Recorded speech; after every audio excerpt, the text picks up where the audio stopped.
Assalamualaikum warahmatullahi wabarakatuh. Alhamdulillahirabbil alamin.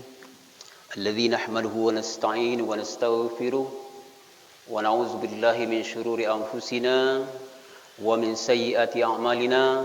May yahdihillahu fala mudhillalah wa may yudlil fala hadiyalah.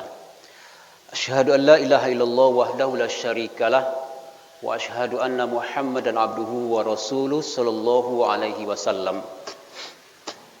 Qala Allah Ta'ala fil Qur'anil Karim, a'udzu billahi minasy syaithanir rajim. Bismillahirrahmanirrahim. Alladzina amanu wa lam yalbisu imanahum bizulmin ulaika lahumul amnu wa hum muhtadun. Wa qala aidan alladzina amanu wa tatma'innu qulubuhum bi dzikrillah. Ala bi dzikrillahi tatma'innul qulub. Shadaqallahul azim. Surat Al-An'am surat yang ke-6 ayat 82 dan surat Ar-Ra'd ayat 28. Bapak-bapak, ibu-ibu sidang jamaah zuhur yang dirahmati Allah Subhanahu wa taala. Pertama sekali mari kita bersyukur kepada Allah. Alhamdulillah, siang ini kembali kita dapat melaksanakan insyaallah salat zuhur berjamaah di masjid yang kita cintai ini. Alhamdulillah, dalam keadaan sehat dan masih aman. Mudah-mudahan diterima ibadah kita oleh Allah Subhanahu wa taala yang akan menjadi bekal oleh kita masing-masing nanti ketika saatnya kita mesti pulang kepada Allah Subhanahu wa taala. Amin ya rabbal alamin. Salawat dan salam mari kita hadiahkan untuk Nabi kita Nabi Muhammad sallallahu alaihi wasallam. Allahumma shalli ala Muhammad wa ala ali Muhammad. Bapak Ibu sidang jamaah zuhur yang berbahagia, mengisi waktu zuhur saat ini mari kita coba tinjau pemahaman kita terhadap Allah Subhanahu wa taala.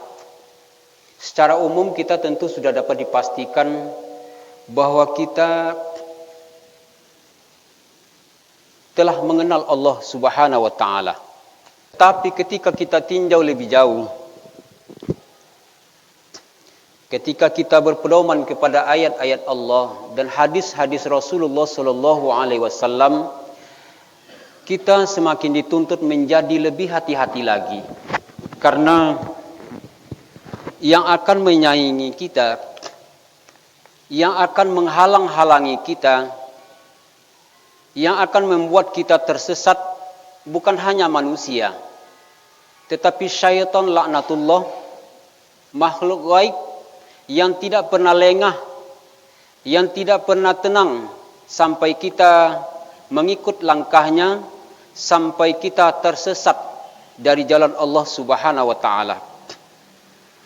Di dalam surat Al-An'am ayat 82 Allah mengingatkan kita bersama akan kemerdekaan dalam kehidupan.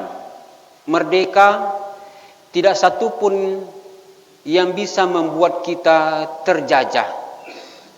Tak satu pun yang membuat kita tertindas.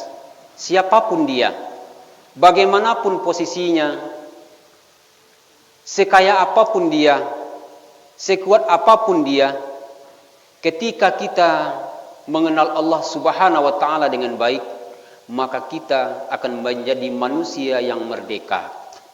Manusia yang tidak bisa ditundukkan melebihi ketundukan kepada Allah Subhanahu wa taala.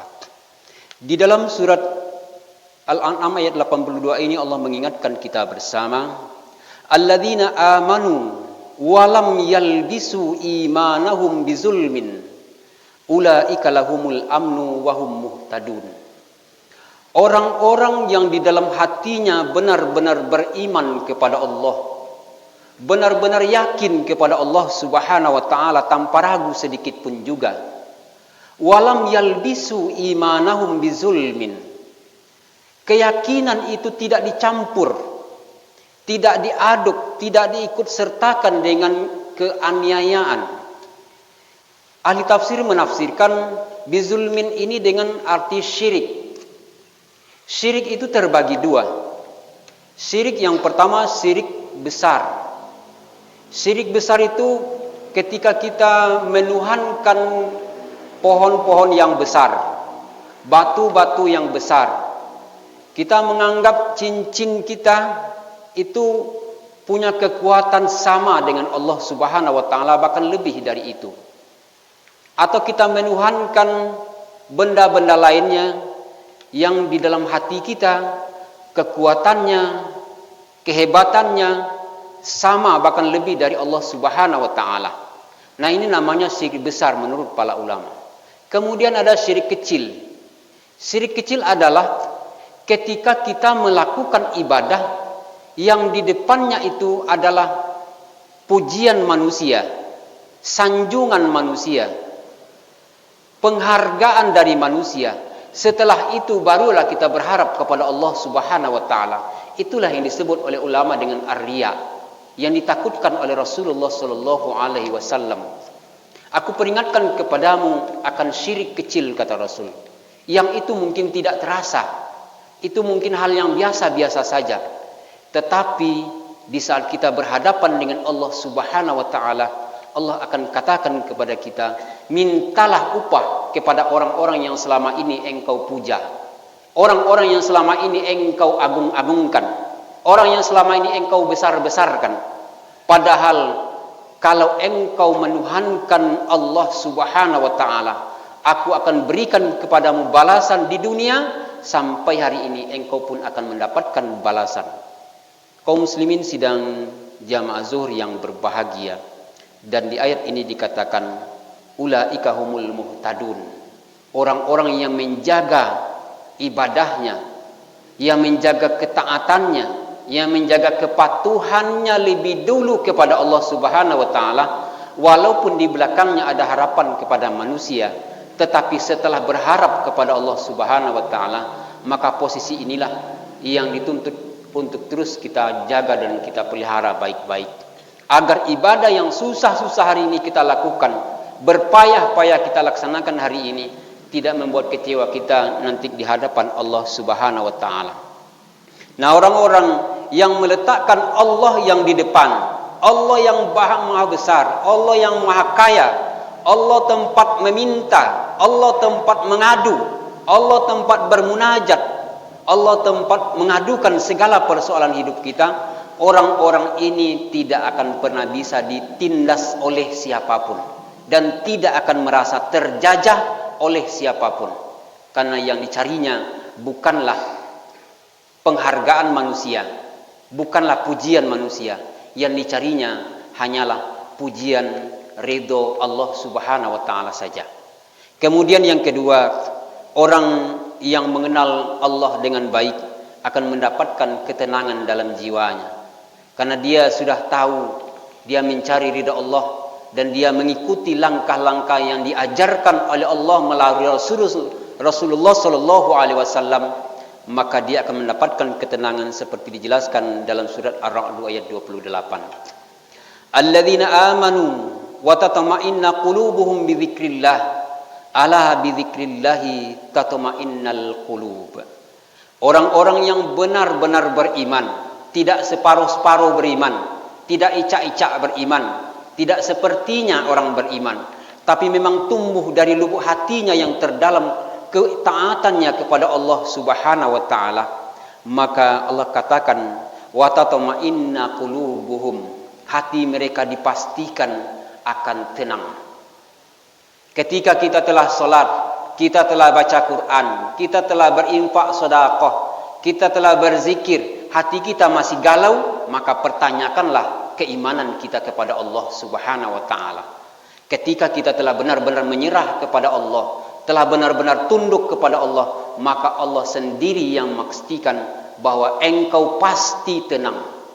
Di dunia saja pasti tenang, apalagi nanti ketika di kesendiriannya di liang lahat, apakah ketika di saat kesulitannya yang luar biasa di padang mahsyar, apalagi kesulitannya ketika dia mesti melintas siratal mustaqim, dia dipastikan tenang ketika imannya benar-benar kepada Allah Subhanahu wa taala. Kemudian Allah peringatkan lagi, ala bi dzikrillahi tatma'innal qulub. Ketahuilah, pelajarilah, pahamilah, carilah jalan-jalan yang akan membuktikan. Allah katakan bahwa dengan mengingat Allah hati tenang. Coba buktikan sendiri. Coba ingat yang lain. Kita solat dek pengurus, kita solat dek tetangga, kita solat dek kawan, kita solat dek yang lain. Kemudian cobakan pada sisi yang lain, kita solat dari rumah kita. Mulai saja kita berwuduk, Bismillahirrahmanirrahim. Kita wuduk, ya Allah, hapuslah dosa di wajahku, ya Allah. Hapuslah dosa mata, hapuslah dosa hidung, hapuslah dosa lidah, hapuslah dosa telinga. Kita basuh tangan, Bismillah, ya Allah, hapuslah dosa di tanganku, ya Allah. Ketika kita basuh telinga, bisa kepala, kaki dan lain sebagainya, yang lain rukun wuduk yang lain, kita minta langsung ketika itu, ya Allah, hapuslah dosa di badanku, ya Allah. Kemudian kita melangkah ke masjid. Bismillahi tawakkaltu 'alallahi la haula wala quwwata illa billah. Kemudian sampai di sini, sebelum kita takbir, kita betul-betul menyerahkan diri kita kepada Allah Subhanahu wa taala. Kita baca bacaan solat, benar-benar mengingat Allah Subhanahu wa taala dengan sebenar-benar mengingat, maka bedakanlah hasilnya. Apakah ketika kita solat mencari pujian orang lain, mencari pujian yang lain, lalu ketika kita solat benar-benar mengharap ridha Allah Subhanahu wa taala, buktikanlah sendiri bagaimana hasilnya. Dipastikan ketika kita benar-benar mencari ridha Allah Subhanahu wa taala, hati kita benar-benar akan lapang, kita benar-benar akan merdeka. Kaum muslimin sidang jamaah zuhur yang berbahagia, itulah mungkin yang perlu kita perhatikan dalam kehidupan kita sehari-hari. Alhamdulillah, kita mungkin telah berusaha dan mungkin boleh dikatakan sudah mulai menampakkan hasil. Kita telah terbiasa ke masjid, kita merasa kehilangan kalau tak datang ke masjid. Tetapi ketahuilah, di sini syaitan pun akan selalu menggoda, menyesatkan kita bersama. Yang terakhir, ketika kita benar-benar kenal dengan Allah, dengan Tuhan kita, maka hidup kita akan berkah. Di dalam surat Al-A'raf 96, Allah telah berjanji, walau anna ahlal qura amanu wattaqau lafatahna alaihim barakatim minas sama'i wal ard walakin kadzabu fa akhadnahum bima kanu yaksibun. Kalaulah penduduk suatu negeri benar-benar beriman dan bertakwa kepada Allah, aku akan datangkan berkah dari langit, aku akan datangkan berkah dari bumi, tapi sayang mereka masih mendustakanku juga dulu, kata Allah Subhanahu wa taala. Oleh sebab itu, marilah kita, kalau bisa selalu kita mengajak sanak saudara kita. Sering kami sampaikan ini untuk terus mengingat dan mengingat bahwa kita ada 602 kakak di 5 jorong ini. Kalaulah di waktu subuh kemari semuanya, lihatlah hasilnya. Lihatlah hasilnya. Tetapi sebelum itu datang, sebelum itu bisa kita wujudkan, maka kita rasakan sendiri. Tekanan-tekanan dari syaitan, tekanan dari Yahudi dan Nasrani semakin terasa, tekanan orang munafik semakin terasa. Maka jalan bagi kita untuk bangkit adalah meningkatkan ketaatan dan kepatuhan kepada Allah Subhanahu wa taala. Leso itu kami selalu mengajak, datangilah masjid ini bersama-sama, ajaklah sanak saudara kita untuk datang kemari. Tujuannya tidak lebih tidak kurang, hanya satu, mengundang ridha Allah Subhanahu wa taala. Dengan harapan mudah-mudahan diri kita selama kita masih hidup ini, kita akan merasakan kebahagiaan yang luar biasa yang dijanjikan oleh Allah Subhanahu wa taala. Nanti di liang kubur kita juga kita mudah-mudahan dapat menikmatinya, apalagi di padang mahsyar, di Shiratal Mustaqim, dan benar-benar kita mudah-mudahan bisa masuk ke dalam surga Allah Subhanahu wa taala. Amin ya rabbal alamin. Banyak maaf dan terima kasih. Billahi taufiq wal hidayah. Assalamualaikum warahmatullahi wabarakatuh.